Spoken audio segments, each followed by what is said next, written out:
என் தம்பி வந்தா துணை முதல்வராக்குவேன், டிப்டி சீஃப் மினிஸ்டர். 26ல என் தம்பி வரான். 26ல யார் வர போறாங்க? தம்பி விஜயத்தை சொல்ற. என்ன ஒரு ஆச்சரியம், சீமான் அவர்கள் அப்படி பேசியிருக்காங்க அப்படின்னா சீமான் அவர்களே தான் பேசியிருக்காங்க. சீமான் அண்ணா என்ன சொல்லியிருக்காங்கன்னா, என்னுடைய தம்பி வரும்பொழுது 2026ல் அதற்கான ஆதரவை நான் தெரிவிக்கிறேன் அப்படின்னு தான் சொல்லியிருந்தாரு. இதில் ஏன் இப்போ இவ்வளவு மாற்றம் மட்டும் இல்லாமல் ஏன் அடிக்கடி இவங்க வந்து அவங்கள தாக்குறது, அவங்க இவங்களை தாக்குறது, ஏன் என்னாச்சு அப்படின்னு பார்க்கும் பொழுது இந்த கொள்கை வழி தான் இப்போ பெரிய பிரச்சனையாக மாட்டியிருக்கு.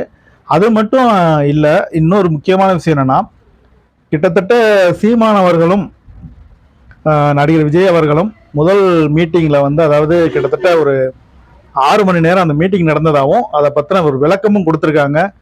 சாட்டை துறைமுருகன் தான் அந்த விளக்கம் கொடுத்தது.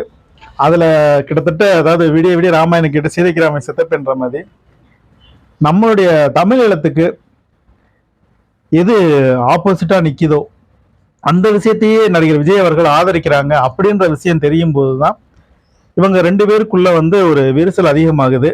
அண்ணன் தம்பி அப்படின்ற எண்ணத்துல இருந்த இவங்க வந்து இப்போ வந்து ஆப்போனண்டா இருக்காங்க அப்படின்றது இந்த கொள்கை ரீதியான விஷயங்கள்ல ஏகப்பட்ட மாற்றங்கள். அதற்கப்புறம் பார்த்தோம்னா, முதல் பேச்சிலேயே நடிகர் விஜய் அவர்கள் என்ன பண்ணியிருக்காங்கன்னா, ஒரு ஸ்டேஜ் மேடையில் இந்த கத்தி பேசி நான் அரசியல் செய்ய மாட்டேன் அப்படின்னு சொல்லிட்டு சீமான் அவர்களை வந்து ஒரு முக்கியமாக அவங்கள குறிப்பிட்டு பேசுகிற மாதிரியான ஒரு காணொலி பார்த்துருப்பீங்க. அந்த காணொலியில தான் ஆரம்பித்தது. அந்த காணொலிக்கு அப்புறம் பொதுவெளியில் வந்து முதல் தரம் தாக்கு நடிகர் விஜய் அவர்கள் பேசின அந்த ஒரு வார்த்தையை தான் இன்ன வரைக்கும் காரணமாக சொல்கிறாங்க. அதற்கப்புறம் இருவருக்குமான மோதல் பார்த்தீங்கன்னா கொள்கை ரீதியாக அதிகமாக போய்கிட்டே இருக்கு. ஏன் இந்த அளவுக்கு ஒரு ஆப்போனண்ட்டாக மாறினாங்க அப்படின்றதுக்கு முழு காரணம் கொள்கை ரீதி தான், வேற எதுவுமே கிடையாது. இப்பயுமே கொள்கையை தவிர மற்ற விஷயங்கள்ல வந்து இருவருமே எப்பயும் போல சாதாரணமாக தான் இருக்கதா தெரிவிச்சுக்கிறாங்க. அதை ஒரு பத்திரிகையாளர் நேரடியாக சீமான் அவர்கள்ட்டே கேட்டிருக்காங்க. எப்போ பார்த்தாலும் இப்படியே 2 பேருமே மாற்றி இப்படி பேசிட்டு இருக்காங்களே, இதுக்கு என்ன காரணம்னா, அதுக்கு சீமான் அவர்கள் சொன்ன ஒரே ஒரு விஷயம், இப்பயும் கொள்கை ரீதி தவிர மற்ற எந்த விஷயத்திலையும் எங்களுக்குள்ள எந்த ஒரு பாகுபாடும் கிடையாது அப்படின்றத தெளிவாக சொல்லியிருக்காங்க. இதை புரிஞ்சுக்காத 2 சைட்லையுமே, அதாவது நம்ம எப்பயுமே பார்த்துருப்போம், நாம் தமிழர் கட்சியை பொறுத்த வரைக்கும் அவங்களுக்கு வந்து இந்த பேச்சுவார்த்தை கண்ணியம் இதெல்லாம் அதிகமாக இருக்கும். ஆனால் இப்போ நடிகர் விஜய் அவர்களுடைய அரசியலில் பார்க்கும்போது அங்கே ஏகப்பட்ட பேர் இந்த ஒரு புரிதல் இல்லாமல், அதாவது 2 பேருமே அரசியல்வாதிகளாக மாறி இருக்காங்க அப்படின்றது ஒரு பெரிய விஷயம்தான். ஒரு பக்கம் நடிகராக இருந்து அரசியல்வாதியாக மாறி இருக்கார், இன்னொரு பக்கம் இருக்கும்போது கிட்டத்தட்ட ஒரு 16 ஆண்டு காலமாக அரசியலில் இருந்து ஏகப்பட்ட போராட்டங்களுக்கு கலந்து மக்கள் முன்னிலையில் ஒரு அரசியல்வாதியாக இருக்கார். 2 பேருக்குமே ஆதரவு தெரிவிக்கிறத வந்து யாருமே வந்து குறைச்சி இடப்பட முடியாது. ஆதரவு தெரிவிக்கிறதுலாம் நல்லது தான். ஆனால் இந்த சண்டைகளை கண்ணியமான முறையில் பேச்சுக்கிட்ட நல்லா இருக்கும்னு நினைக்கிறோம்.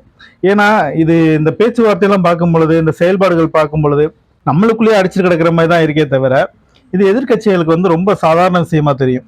ஸோ நம்மளுடைய எதிரி யாருன்றதை தீர்மானித்து அதில் களத்தில் இறங்கணுன்றத சீமான் அவர்கள் அவங்களுடைய கட்சி தொண்டர்கள் எல்லாருமே ஒரே பாதையில் போய்கிட்டு இருக்காங்க. இதில் இடைப்பட்டு ஏற்கனவே கிட்டத்தட்ட பார்த்தோம்னா போன எலெக்ஷனில் கமல் அவர்கள் உள்ளே வந்தாங்க. அவங்க உள்ளே வந்து அப்படியே ஆப்போசிட்டாக திருப்பியும் அதே கட்சியில் போய் சேர்ந்துட்டாங்கன்றது எல்லாருக்கும் தெரிஞ்ச விஷயம்தான். இப்போ நடிகர் விஜய் அவர்களுடைய அரசியல் வாழ்க்கையும் இந்த மாதிரி மாறிடுமோ அப்படின்ற ஒரு எண்ணத்தில் தான் இங்கே வந்து இவ்வளோ சலசலப்புகள்லாம் உருவாகுது. வேற எந்த ஒரு மாற்றமும் கிடையாது. அன்னைக்கு வரும்போது வரவேற்கிறேன்னு சொன்னவர் இன்னைக்கு ஏன் வேணான்றாரு, இன்னைக்கு அனாவசியமான வார்த்தைகள் பேசுறாருன்னா இதுதான் காரணம். அதாவது அவருடைய கோபத்தை அவர் வெளிப்படுத்துறாரு. ஏன்னா நான் இருக்கேன், எங்க அண்ணன் வரேன், எனக்கு நல்லது செய்வான், நான் உட்காந்துக்கிட்டே இருப்பேன், வானே நான் கூப்பிட்டுக்கிட்டே இருக்கேன்னு வச்சுங்க, வந்த உடனே எனக்கு ஒரு பெரிய ஆப்பா சொருகும் பொழுது, எனக்கு பிடிக்காத ஒரு விஷயத்த, நான் வேணான்னு நினைக்கிற ஒரு விஷயத்த கொண்டு வந்து அந்த இடத்துல நிப்பாட்டும் பொழுது எனக்கு ஒரு கோபம் வரும். அதே கோபம் தான் சீமான் அவர்களுக்கும் வந்திருக்குது. சீமான் அவர்களுக்கு மட்டும் இல்லை, நாம் தமிழர் கட்சியில் இருக்க எல்லாருக்குமே அந்த கோபம் தான். என்ன கொள்கை ரீதியா ஒரு தெளிவான ஒரு உறுதியை கொண்டு வந்திருந்திருக்கணும். இது டிவிகே கட்சியில் இருக்க எல்லாருக்குமே பிடிச்சிருந்திருக்கலாம். ஆனால் தமிழ் தேசியத்தை பொறுத்த வரைக்கும் இந்த கொள்கை வேறுபாடுகள் தான் வேறையா இருக்கு. இதுதான் முழுமையான காரணம். ஏன் சண்டை போட்டுக்கிறாங்க, ஏன் திட்டிக்கிறாங்கன்னு தெரியாம நிறைய பேர் கமெண்ட்லாம் போட்டுக்கிட்டே இருக்கீங்க. அதுவும் பேட் கமெண்ட். இது வந்து அரசியல். இங்க வந்து எதிரியை வந்து ஒரே மாதிரி தீர்மானிக்க முடியாது. ஒவ்வொருத்தருக்கும் ஒவ்வொரு எதிரி இருப்பாங்க. இப்போ தமிழ் தேசியத்துக்கு என்ன எதிரியோ அதே எதிரியை வந்து அவங்க ஆதரிக்கிறாங்கன்றது தான் இங்கே பிரச்சனையே. அதற்கான தீர்வு கிடைக்கிற வரைக்கும் வெயிட் பண்ணுவோம். 2026 தேர்தலில் தெரிஞ்சிடும்.